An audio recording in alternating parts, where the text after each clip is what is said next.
Hello, my name is Gay Evans. Thank you so much for choosing this 10-minute talk on Ingleby, a hamlet in South Derbyshire. This has an ancestral connection for me. My great-great-grandfather was born in Ingleby, as was his father and his father before him and his father too. It's a very small hamlet, as you will see. So let me share my screen and we can sort of briefly look at the report that I put together.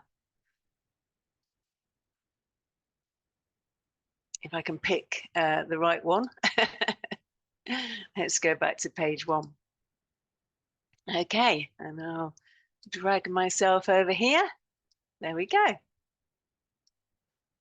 So as I say, I was interested in this hamlet. Sometimes it's referred to as a village, but it doesn't have its own church. So, and it is very small. It doesn't have significant buildings. So for me, really, it is a hamlet. And as you'll see, the population is small. And it hasn't changed an awful lot from the time we're going to be talking about. So I decided to do an analysis of 1851 through to 1911 census returns. That isn't for the faint-hearted. I put it all into Excel using filters, transcribing every individual sheet on the census returns. But you don't have to make it that onerous. That was my choice. You could do 1851 to 1911 or now 1921. I didn't choose 1841 because of the lack of information. I was interested in birthplaces and occupations in particular. But these are the things that I have included in this report: popular first names, a population chart, and occupation by gender, and various other things. But in 10 minutes, we don't have time to cover all of that. But I started off, let's go to this one, starting off looking at historical directories, which is a great way of getting a description, where it's placed, who's there, who's a resident, who's a significant person. So I can highly recommend using the online search for historical directories. Leicester University have done a great job of putting that online. And notable buildings and any monuments. So there's Anchor Church. If you don't know about Anchor Church, do please look it up. It's a very strange place that had its own hermit and all sorts of things. So I looked at various things in the parish church records, but I want to move down to this. And my great-great-great-grandparents were called William and Mary. And when I did an analysis of the first names in 1871, Mary, 21.5% of the population, female population, had the name Mary.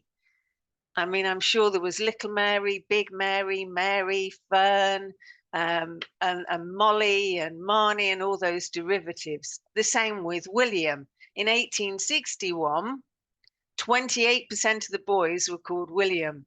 So I'm sure there was Bill and Willie and Will and all those things. But I just found that fascinating that those family names continue. It must have caused some confusion, surely. And here's some of the other popular names that I looked at, because you can see Mary and William do start to decline. I took a look, did a chart of the population. And as you can see, in 1851, it's 149. And by 1911, it's 84. And from memory, in 1912, Kelly's directory, it is 92. So a small growth. And these are the residents that, 4 of them that are mentioned in all the census returns that I looked at. And they were all born in the hamlet. I need to adjust this because I think it's confusing. When I printed it off, it didn't look quite as good as it did when I first put it together.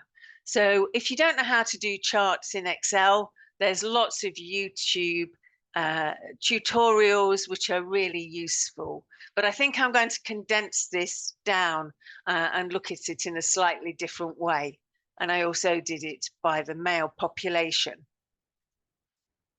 I looked at agricultural labourers in particular because that is the environment that they're living in. It's very much farmland. Ingleby is on the banks of the River Trent, as we will see. And I wanted to have a look at the difference in the occupations. My great-great-grandfather started off as a farm servant, farm labourer, and then he moved to the nearby Swadlincote area and worked as a clay miner. And you can see the sort of, this is all the men and predominantly agricultural labourers, or ag labs as they're usually referred to in the census returns.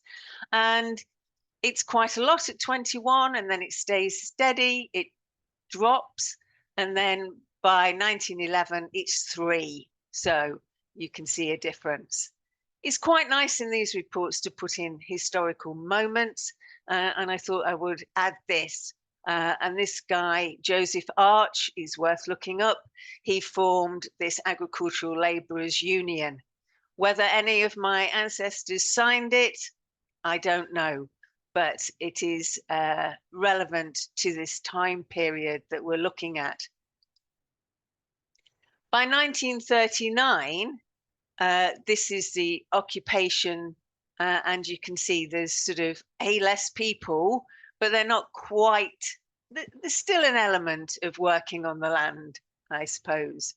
These are all the farmers that are mentioned. Sometimes in the census returns, it will give you the acreage, which is great because you've got Charlotte Reader here, who's a farmer of 3 acres.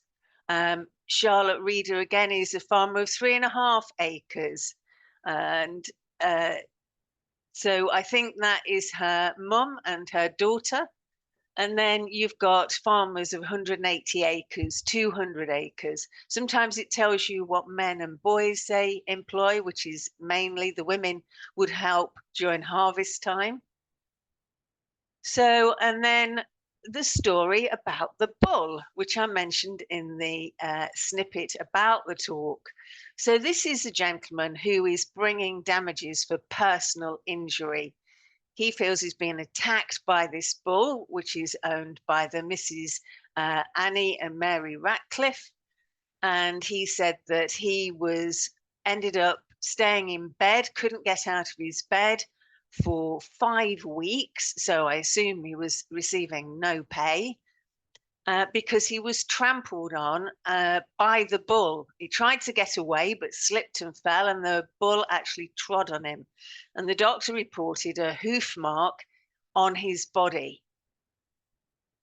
There were reports in this newspaper that the farm bailiff had said it was a vicious bull and people had complained. However, the Mrs.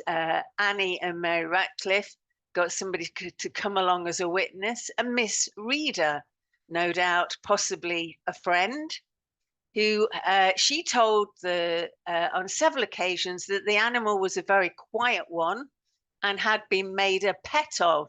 Well, can you imagine? No wonder there was laughter in the court. Children were in the habit of stroking it. Mr. Waitman, bulls have discrimination. No one would think of hunting you, Miss Reader. And again, was laughter in the court. George Turner, a local artist who had painted that painting of Ingleby, stated that the bull was a quiet one and had never interfered with him. And so the honour summed up at some length. And have you any idea how this went? Well, I won't nip to the last page, but I will tell you that he didn't win any personal injuries. They decided that no damage had been done to the plaintiff by reason of the bull attacking him. So it was dismissed. I also looked at residents listing place of birth.